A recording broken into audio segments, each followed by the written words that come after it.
Assalamualaikum Sobat Football United. Ringan amatiran ala gua.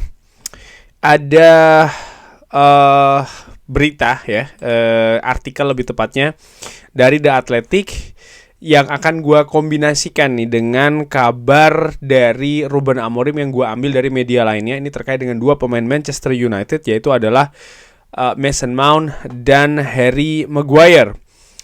Yang mana dulu nih? Harry Maguire dulu ya. Dari The Athletic, Laurie Whitwell ini menulis kalau Manchester United ini menghadapi dilema terkait dengan situasi Harry Maguire. Lebih tepatnya adalah kontrak ya dari Harry Maguire. Manchester United menghadapi dilema terkait dengan negosiasi kontrak baru dari Harry Maguire, di mana Harry Maguire sendiri ini bisa untuk menandatangani kesepakatan prakontrak dengan klub lainnya dari tanggal 1 Januari. Wow, jadi ternyata setelah tahun baru, setelah 1 Januari, Harry Maguire ini bisa saja menandatangani kesepakatan dengan klub lain. Saat ini, situasi dari kontrak Harry Maguire ini akan selesai di akhir musim. Tapi Manchester United ini bisa mengaktifkan perpanjangan secara otomatis satu musim ya, sampai dengan tahun 2026. Tapi kalau Harry Maguire sepakat untuk cabut ke tim lain bulan depan, ya ini akan ya dia bisa, artinya ya kesepakatan dengan Manchester United itu akan terhenti. Nah, sekarang ini situasinya complicated atau rumit ya secara hukum, ketika pemain berusia 31 tahun tersebut ya ingin mendorong adanya bebas transfer. Jadi dia bisa cabut secara bebas transfer, di mana saat ini dia masih statusnya selesai di musim panas tahun depan, akhir musim kompetisi tahun ini. Kalau Manchester United ingin mengaktifkan situasi Harry Maguire perpanjangan satu musim tersebut ya, ini harus dilakukan setelah dia sepakat dengan tim lainnya. Maksudnya begini, kalau seandainya Manchester United ini gimana ya? Jadi kalau Manchester United ini ingin mengaktifkan, itu harus dilakukan secepatnya. Intinya seperti itu ya. Dan ini juga kalau seandainya di tengah proses ini ternyata Harry Maguire menginginkan hal sebaliknya, itu adalah cabut dari Manchester United, maka ya dia sudah bisa nih untuk melakukan kesepakatan pre-kontrak dengan tim tersebut. Manchester United sendiri disebutkan nih sedang berbicara dengan Harry Maguire untuk memberikan kontrak baru bahkan melebihi musim selanjutnya. Jadi ada kemungkinan tidak diaktifkan tapi akan diberikan kontrak jangka panjang yang baru. Artinya jangka panjang mungkin akan ditambahkan 2 atau 3 musim lagi ya. Dan disebutkan pembicaraannya antara kubu Manchester United dengan Harry Maguire ini juga sangat positif.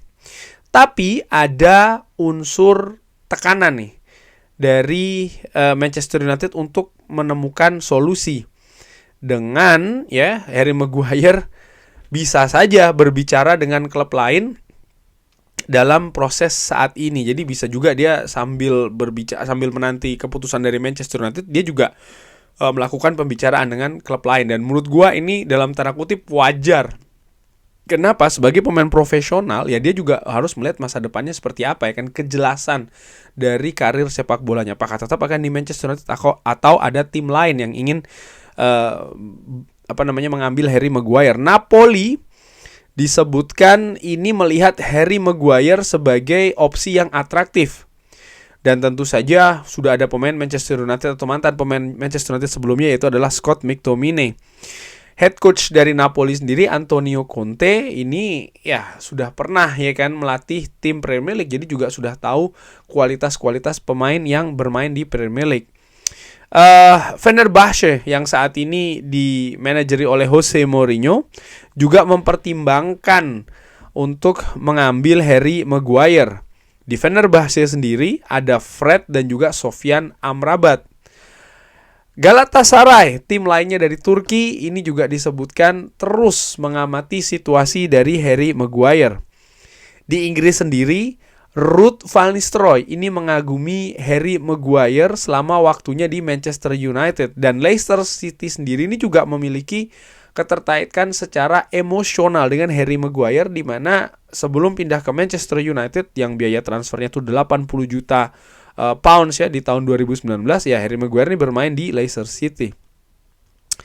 Dan bandrol harga setinggi itu membuat kehidupan Harry Maguire di Old Trafford ini tidak mudah, terutama di periode-periode awal, karena ya dengan harga setinggi itu diharapkan dia bisa bermain langsung luar biasa, tapi ada masa-masa di mana Harry Maguire ini tampilnya tidak sesuai dengan ekspektasi dan tekanan, bahkan serangan pada saat itu juga cukup sering ya diarahkan kepada Harry Maguire.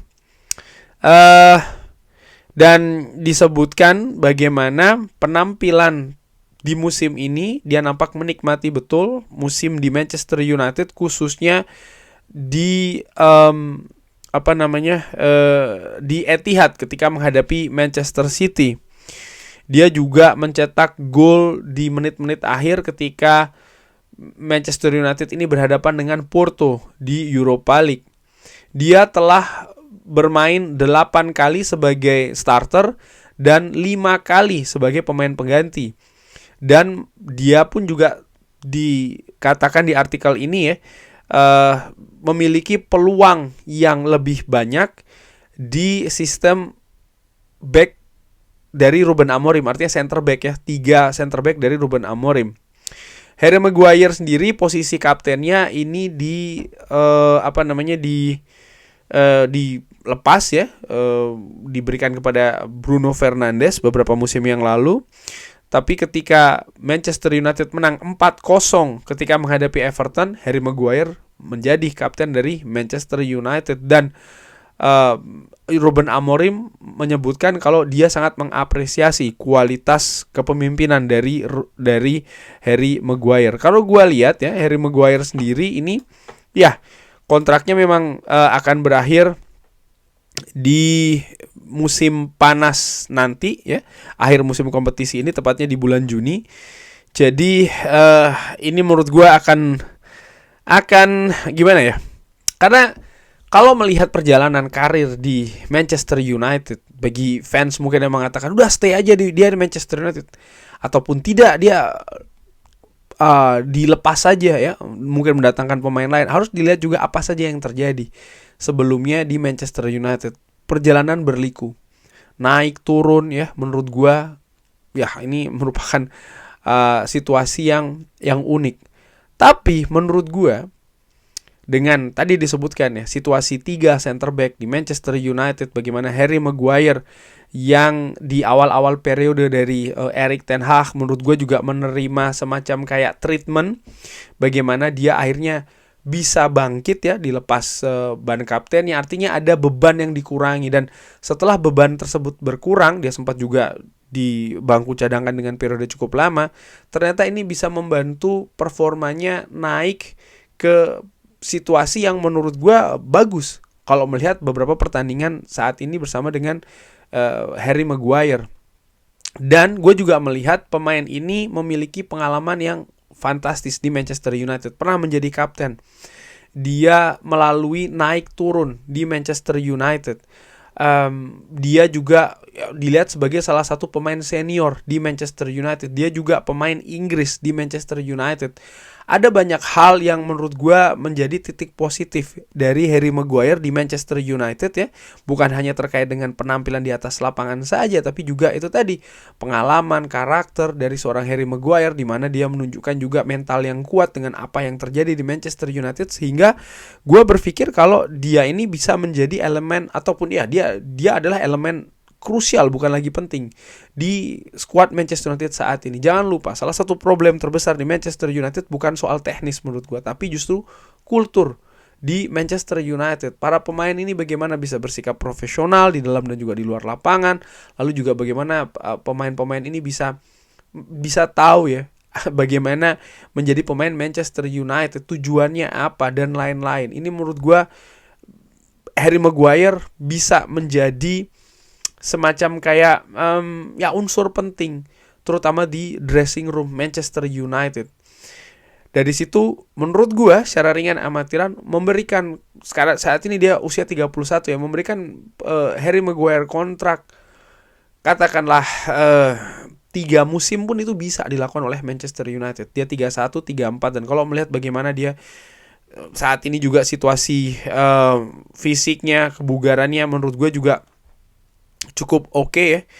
Situasi dari Harry Maguire ini, gue sambil melihat Transfermarkt di musim ini dia sempat beberapa kali cedera, ada 2 periode dia di cedera ya. Masing-masing dia harus absen 1 dan juga 5 pertandingan.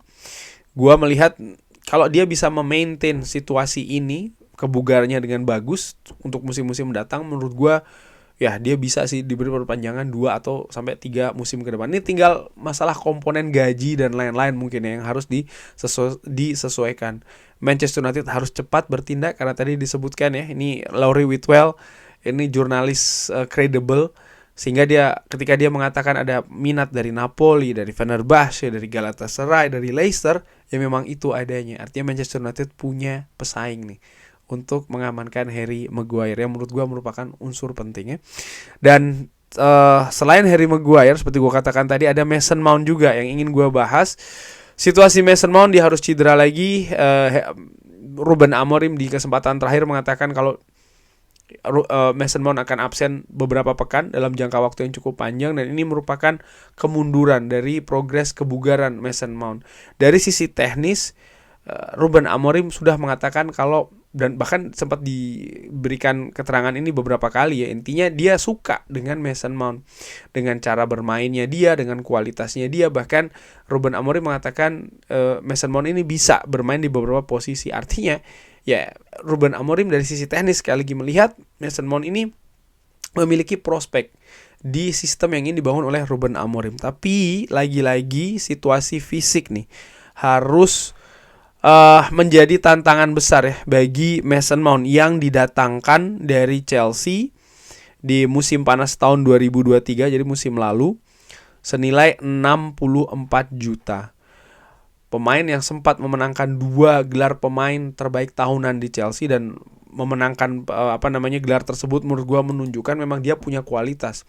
Chelsea sendiri ini dihuni oleh pemain-pemain premium menurut gue, dan Mason Mount bisa memenangkan gelar pemain terbaik tahunan sebanyak 2 kali. Itu menunjukkan sekali lagi bahwa sebenarnya dia ini punya kemampuan teknis yang bagus. Tapi ya yang disayangkan adalah bagaimana periode cedera dari Mason Mount. Ini bukan periode pertama. Di musim lalu dia pernah absen dengan total, kalau gue lihat di Transfermarkt ini, 27 pertandingan dari Manchester United dia tidak terlibat karena absen. Dan menurut gue ini bukan angka yang buruk bahkan ya, dengan total 147 hari dia absen. Di musim sebelumnya ketika dia masih di Chelsea, 72 hari dia sempat absen karena cedera. Ada 3 cedera. Pada saat itu dia 13 kali dia harus absen di pertandingan. Dan musim lalu, itu 2 musim yang lalu, dan musim lalu angka tersebut meningkat 2 kali lipat. Dari situ gue melihat begini, sebenarnya potensi cedera itu sudah ada pada Mason Mount. Dan sayangnya ketika dia datang ke Manchester United, situasi itu justru jadi tambah buruk. Bayangkan, dari 72 hari menjadi 147 hari. Dari 13 game yang dia absen harus 27 game. Jadi meningkat 2 kali lipat absennya. Artinya keadaan fisiknya tambah buruk. Kenapa kok bisa seperti itu? Menurut gue ya situasi ini harus dicari solusinya oleh staff Manchester United, bahkan oleh manajemen ya, karena investasi cukup tinggi loh, 65 juta untuk mendatangkan Mason Mount dari Chelsea. Dan sekali lagi, secara teknis pemain ini adalah pemain bagus. Gue melihat Ruben Amorim butuh bahkan Mason Mount secara teknis. Tapi ya, dan kalau melihat dengan situasi saat ini, maka apa yang harus dilakukan terkait dengan Mason Mount? Karena ada banyak suara ya, ada banyak pendapat mengatakan ya sudah jual dia sudah selesai, sudah habis, dia ini dan begitu. Tapi kalau melihat sekali lagi bahwa kontrak dari Mason Mount ini masih tersisa 4 tahun lagi. Masih 4 musim lagi. Baru berakhir tahun 2028. Itu pun juga dengan opsi 1 tahun. Valuasi saat ini sudah jatuh hampir setengahnya. Ya kurang lebih setengahnya. Di angka 32 juta euro. Ruben Amorim sendiri mengatakan bahwa dalam sepak bola hal ini bisa terjadi. Artinya cedera. Dan yang dia katakan juga bagaimana ya dia akan memberikan waktu kepada Mason Mount untuk bisa pulih, dan dia pun juga komit ingin membantu karir dari Mason Mount di Manchester United. Pemain yang masih berusia 25 tahun ya, ini masih ya menurut gua masih ada 2-3 musim lagi di mana dia bisa berada di periode puncak karir seorang pemain sepak bola. Dan gua harapkan sih Manchester United benar-benar mengambil waktu, jangan terburu-buru. Gua harapkan musim ini absennya Mason Mount dari sisi angka, dari sisi jumlah pertandingan bisa jauh berkurang jika dibandingkan dengan periode yang lalu. Karena nampaknya itu yang menjadi tantangan besar dari Mason Mount, yaitu adalah kebugaran ya. Dan dari dua pemain ini, menurut gua secara ringan amatiran, gua masih melihat bahwa dua pemain ini secara teknis dibutuhkan oleh Manchester United. Gue juga melihat ada hal-hal yang harus dilakukan oleh Manchester United untuk Harry Maguire, ya harus secara cepat ya mengamankan situasi kontrak dari Harry Maguire. Sementara untuk Mason Mount harus dengan tepat juga nih memberikan solusi terkait dengan masalah kebugaran, masalah cedera ini dengan sangat hati-hati. Ya keinginannya atau harapannya tentu saja Mason Mount ketika kembali nanti bisa tetap dalam situasi permainan yang bagus, bahkan lebih tinggi lagi, dan ya tidak perlu atau jangan sampai lah ada absen-absen lagi. Sebelum gue akhiri video ini ya, Mason Mount sendiri yang walaupun sempat cedera beberapa kali, tapi ketika dia bermain gue melihat unsur teknis itu memang bagus sih dari seorang Mason Mount, dan dia nampak cocok dengan permainan intensitas tinggi. Artinya gue ulangi lagi, secara teknis dia ini sebenarnya pemain yang bagus. Kurang lebih seperti itu. Bagaimana menurut Sobat Bola United? Mungkin tidak sepakat dengan gue, tidak masalah. Tampilkan secara sopan tentu saja di kolom komentar. Terima kasih sudah menyaksikan. Jangan lupa like, share, dan juga subscribe. Wassalamualaikum warahmatullahi wabarakatuh. Thank you.